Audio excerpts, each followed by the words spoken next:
Hi everyone, in today's video, I'm going to be showing you how to make this flourless chocolate cake. This cake is gluten-free, and if you're a chocolate lover and you're looking for a gluten-free chocolate cake recipe, this is a recipe that you need to try. It's fudgy, decadent, it just melts in your mouth. Pair that with some whipped cream, ice cream, or even some cream cheese frosting. It tastes delicious. This is kind of like a brownie and a cake hybrid. It doesn't exactly taste like a brownie, even though it looks very similar to one. The preparation is super simple, so without further ado, let's get started. The main star of the show is chocolate. So today we're going to be using a very good quality cooking dark chocolate.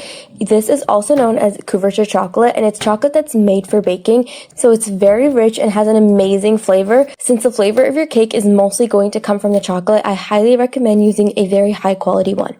Chop up your dark chocolate finely like this. If you're wondering if you could use milk chocolate instead, the answer is yes, you can, but it will change the result quite a bit. First of all, it's going to be sweeter and have a less intense chocolate taste, and the texture of the cake is also going to be softer because milk chocolate does have more milk solids and sugar. This could lead to potentially having a little bit less structure in your chocolate cake, so if you're going to be doing that, I recommend reducing the sugar a little bit. Add your finely chopped dark chocolate into a heat-proof bowl, and then into that I'm going to add in my cubed butter. Pop this entire thing into the microwave in 30-second intervals until everything is fully melted and smooth, just like this. If you don't have a microwave, you could also do this on a double boiler. We're going to set this aside for the time being, and then in a separate large bowl, we're going to separate 4 eggs into whites and yolks. Put your egg whites in the large bowl, and then your egg yolks in a smaller bowl. As you can see, I barely managed to get that egg yolk into the next bowl without breaking it. I did get a little bit of egg yolk in the bowl, and a quick hack to get any egg yolk out is to use the eggshell itself to just scoop it out, and it comes out so easily. Using room temperature ingredients is very important when baking because it helps everything bake up nice and evenly, but cold eggs are easier to separate, so if you'd like, you can separate them while the eggs are cold and then leave them out to come to room temperature. The detailed written recipe with tips and tricks, step-by-step instructions, as well as a printable recipe is going to be available on my website, thefoodflamingo.com, and I will leave a link to that in the description box below. Now we're going to set the egg yolks aside and then start beating this using an electric hand or a stand mixer also works until it's nice and frothy. Now I'm going to gradually add in the granulated sugar while beating, and then we're going to continue to beat this until stiff peaks form. This process usually takes around 3 to 4 minutes depending on the speed of your mixer. It can also take around like 6 minutes. If you love chocolate recipes, then you have to try out my eggless Matilda chocolate cake as well as my tiramisu chocolate cake. I will leave a link to those in the description box below because they are amazing. This is what stiff peaks should look like. When you pull up your beater, it should hold its shape just like this. We're going to set that aside for now and bring back our chocolate butter mixture and add in the egg yolks from before. Don't worry, I did clean the bowl and add every single last bit of the egg yolks. You're going to whisk that until it's fully incorporated, and next we're going to add in the last few ingredients, which is some unsweetened cocoa powder, some instant espresso or coffee powder, and some salt. I'm using Dutch processed cocoa powder for the most intense and rich chocolate flavor, and I highly recommend that you use it, but if you have natural cocoa powder, that works as well.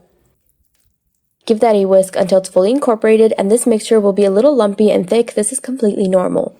We're going to now add this lumpy, thick chocolate mixture into the whipped egg whites in around 2 to 3 batches, folding well between each addition, just like this. You want to be very gentle and slow when you're folding because we don't want to get rid of all the air that we just whipped into the egg whites. It's going to look grainy in the beginning, but don't worry, keep folding and the batter is going to come together. The main structure in this recipe is the egg whites. This is why we're going to be very gentle when we're folding. There's no baking powder, so what's causing this cake to even rise a little bit is the egg whites. Once your batter looks something like this, it's ready to go. I have here an 8-inch circle cake pan. I'm going to use a large sheet of parchment paper to line it, just like you would line when you're making a burnt Basque cheesecake. This way I can easily pick up the cake out of the pan. Add all of your batter into the pan, and then I'm going to use the back of a spoon to even it out nicely. We're going to bake this in an oven preheated to 175 degrees Celsius, which is 345 degrees Fahrenheit, for around 45 minutes or until a toothpick inserted into the center comes out clean. A very important step is once baked, you really need to let this cool down completely before you remove it from the pan, otherwise your cake is going to fall apart. And basically, your fudgy flourless chocolate cake is ready to go. Now, if you want to elevate it, here are some things you can do. You can either top this up with some cocoa powder, which I will do later on. And along with that, you can serve it with some berries, ice cream, whipped cream, and cream cheese frosting. The options are definitely endless. The layers look amazing. It's so fudgy and delicious and very incredibly easy to make.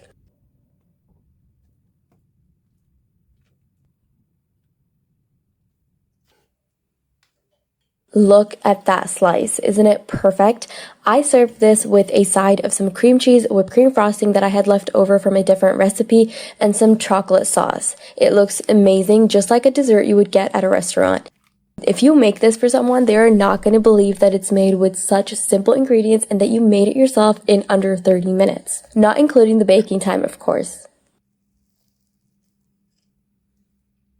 If you enjoyed this video, give it a thumbs up and let me know in the comments down below if you tried this recipe or anything else that you want me to make, or even where you're watching from. I would love to hear from you. And again, the detailed recipe will be available in the description box below for you to check out. I will also leave a link to join my newsletter where you can receive all of the latest recipes and lots of fun stuff straight to your inbox. Look at that texture. Oh my god, my mouth is watering just doing this voiceover. And at the end, I don't know what happened to me. I was like, what if I just dump all of this frosting on top of the entire cake? Like, maybe it would look aesthetic. I like tried rubbing it over and it's safe to say it did not look very aesthetic. But anyways, thank you so much for watching and I will see you in the next video.